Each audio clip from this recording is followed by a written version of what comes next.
Hi, welcome to RIBESE'S Musings, where reality meets authenticity. My name is Nelly Amiani Mse, and I'm the author of the book Transformed by the Slum. On this episode, I will be talking about my book and the book launch experience.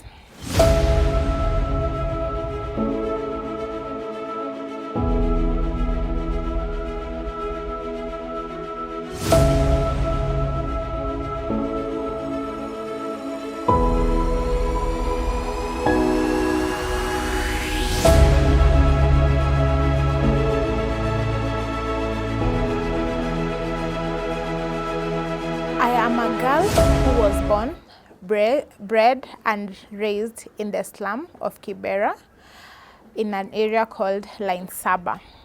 Kibera slum is vast and has a number of villages, but the area where I was raised was Kibera Line Saba. My growing up experience was interesting and challenging at the same time. I went through a number of challenges, which at that point when growing up, I didn't know they were challenges until at the point when I actually got to come out of the slum is when I realized that for sure my growing up was not kawaida, was not usual. It was challenging. And this is really what motivated me to write the book. I got to a point of introspection where I had to think and look back and just appreciate why my life unfolded the way it was. And for me, largely, I realized it's because I was born and raised in the slum. Honestly, I felt like I was disadvantaged in one way or another, or there were stereotypes about me and even about people who have been raised in the slum. And they were really disturbing for me for a very long time. For instance, when it came to the point of going to school, when I had passed my exams and had to go to a national school, I realized that my slum upbringing or the poverty that my parents had brought me in were kind of a disadvantage to me, and I really had like social anxiety. I had imposter syndrome. I had so many challenges that I had to undergo because I always felt like I was out of place. That's the same thing that happened even when I went to the university, and also after that when I got to the job market. I realized that there was more to life. There was more to just being a bright student. There was just more to just having a degree or having papers. There was more. And for me, I felt like I was really disadvantaged because I didn't have any prior exposure. And therefore, for me, I felt like breaking through or making it to the place where I had always hoped to be seemed to be like an uphill task as compared to so many other people. So with time, I started feeling like I needed to do something about it, but I didn't have anything to do about it. And so later, after some time, I even fell into depression because of frustrations that came with all those realities that I was facing. But after I came out of that depression, I realized that there's something I could do about it, because I knew that there were so many people out here who are going through challenges or who are going through similar challenges and they didn't know what to do about it. And really that was the motivation of my book.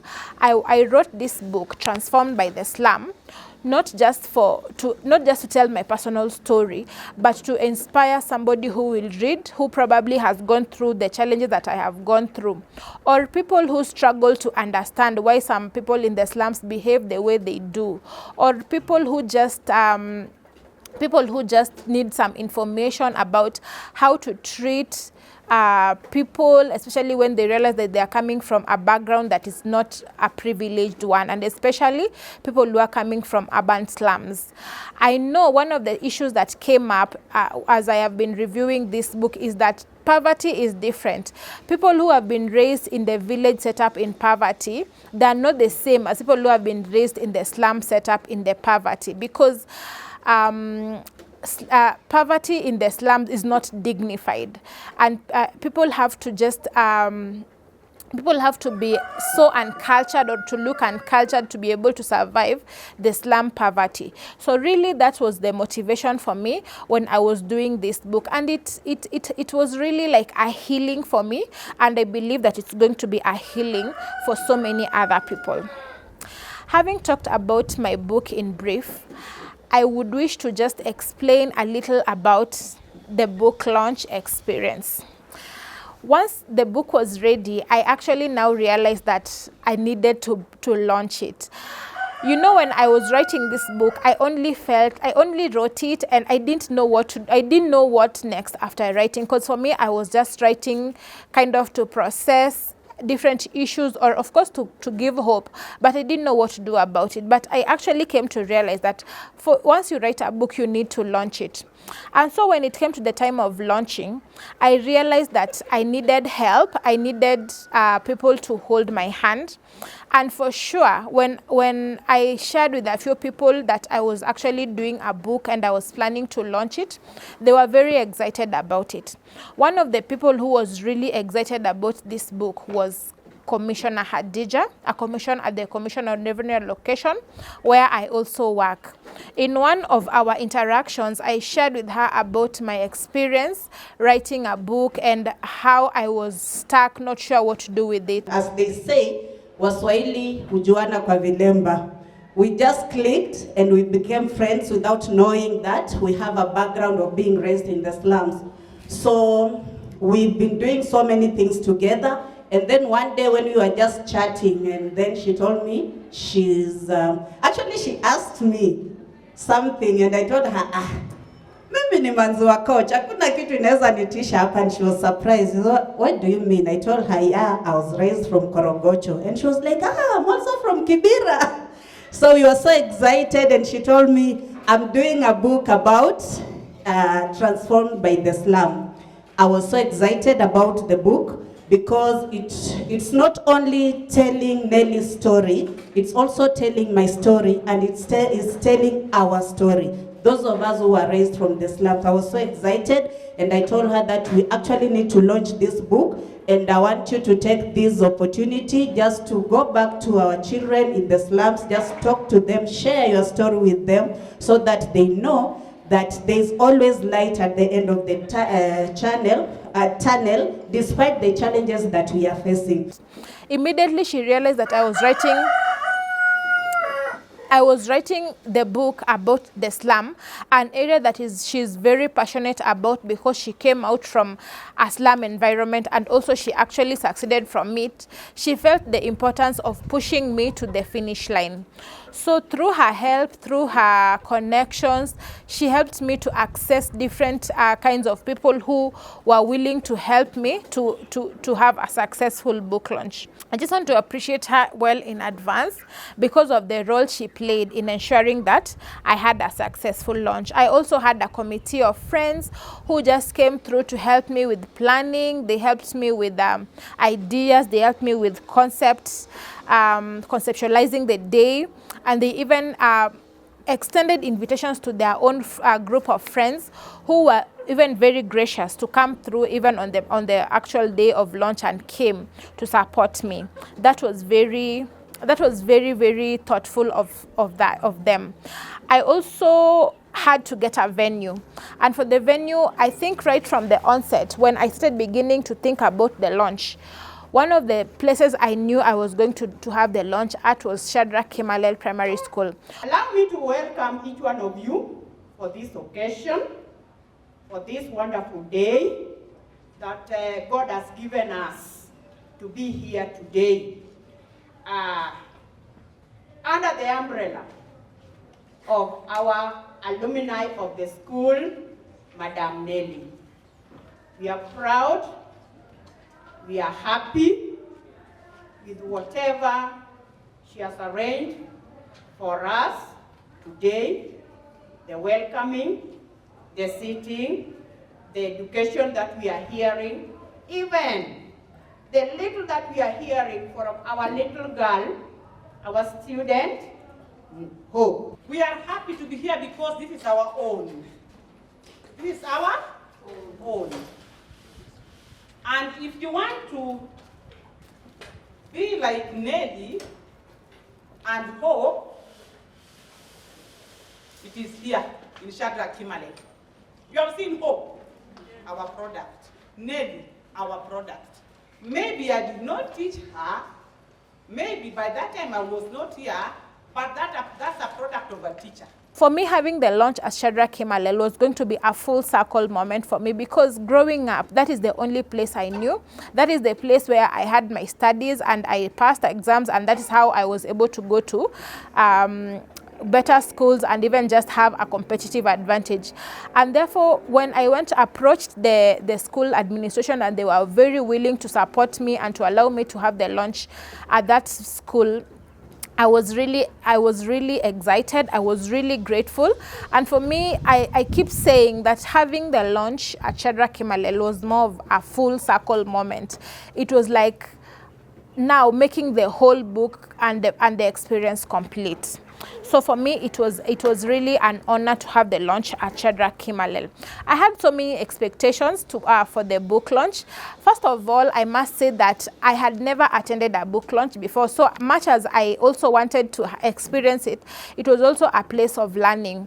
I expected friends to come and support me. I expected everything to, the program to flow so well. I expected the weather to be good. And I have to say that I really prayed for this day. And therefore, I must say that most of my expectations were met in terms of the flow. I got people coming from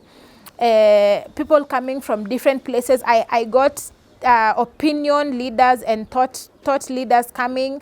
I got students coming. I got family. I got friends, and therefore for me, I couldn't ask for more, because for me it was like most of what I expected came to pass. And the truth of the matter is, sometimes it's not everything that happens the way you want. I know I had visualized things, I had visualized how things would play out, but I can confidently say that most things actually happened much better. Much better than I had anticipated. The only challenge that probably I need to talk about was the weather.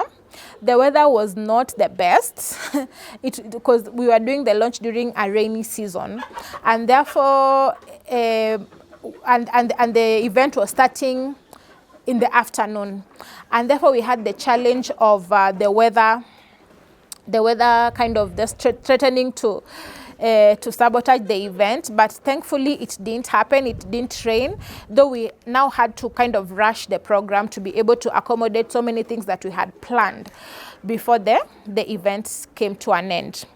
I have a number of highlights that I needed to, I feel like I want to talk about. I think for me, one of the biggest highlights must have been the panel discussion.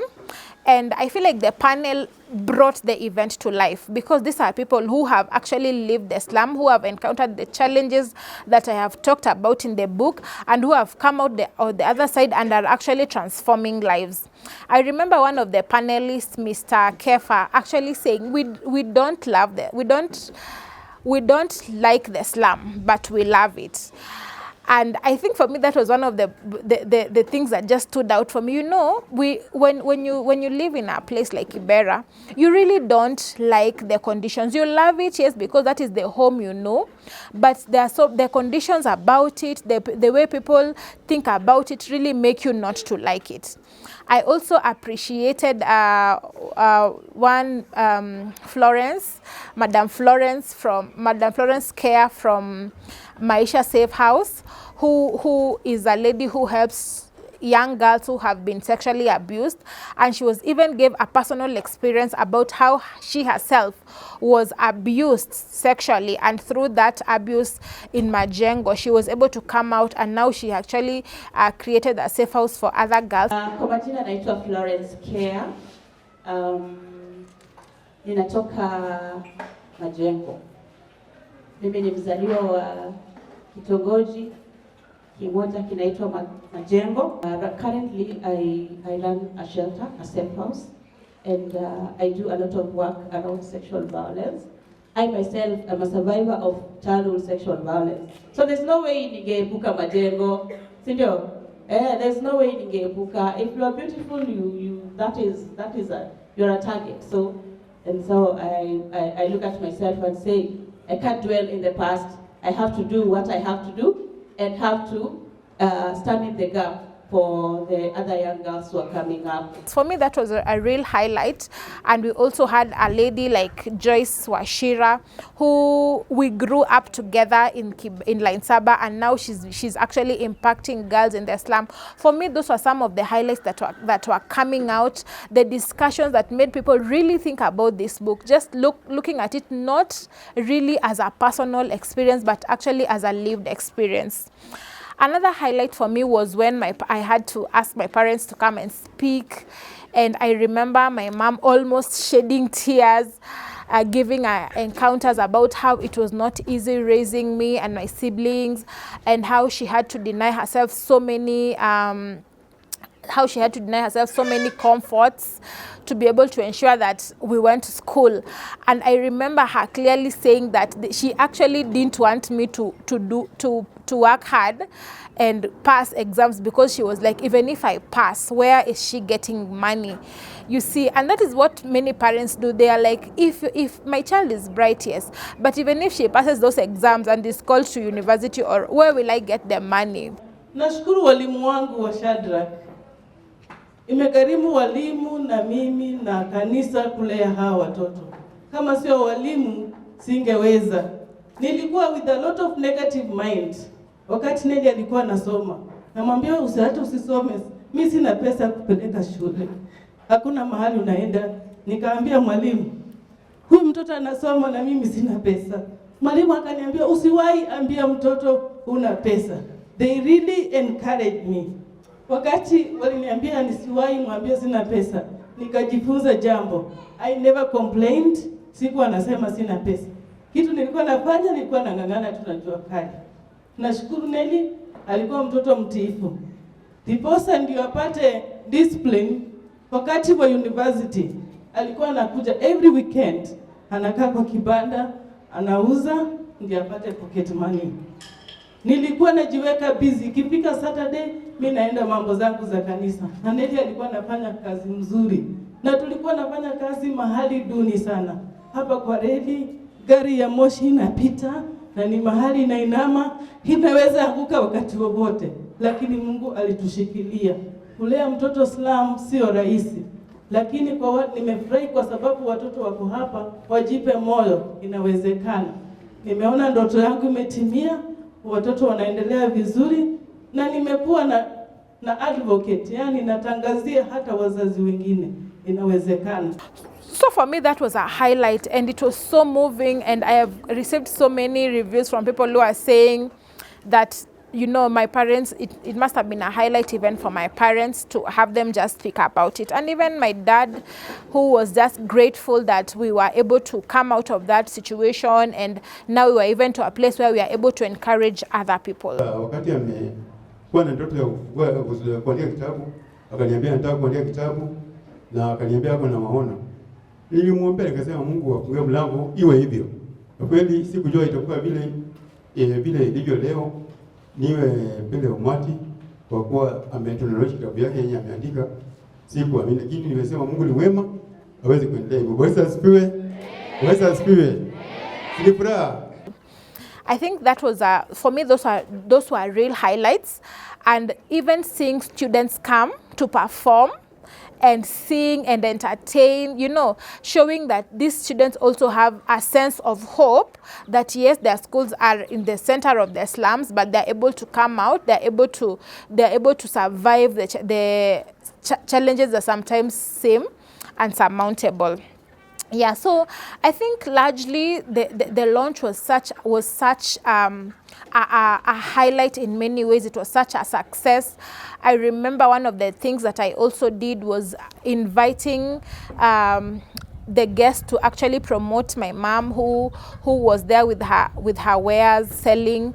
I felt like it was such a surreal moment, and just showing people that this is really the life I lived, selling tomatoes and onions.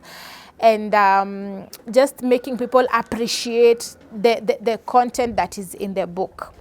So really, it was a successful launch in many ways, and I'm truly grateful to God because, as I said earlier, I really prayed for this activity. I really prayed for it. And therefore, as I conclude, I think for me, it's just to encourage you, my viewer, to make a point and get this book of mine, the book Transformed by the Slum. The book is in circulation in all the main shops, all the main bookshops in the country, including Nuria Bookshop. And also, if you need a copy and you're not able to get to Nuria or wherever, we are able to make sure that you get this copy to your hand. We are able to send it to wherever you are. For me, once you read this book, I just promise you transformation. I promise you that you will be encouraged. Sometimes all you need is a piece of encouragement to show you that probably you feel like you're at a very bad place, but there are people who are even in worse situations. So, and I feel like once you read this book, your perspective will be changed. You will be able to just have a little more sympathy and empathy when you look at a mama mboga selling on the road, kipata somebody selling mayai, somebody selling groundnuts, somebody selling, just realize that they have to survive. They're not doing that because they want to do it, but they're doing it because they have to survive. They have to feed their children. They have to pay school fees for their children. I think this book will help you to be a little bit more empathetic as you move forward. And therefore, for me, I think it's just to appreciate you, my viewer, and also to welcome you to get a copy of this book for a transformation experience. Thank you.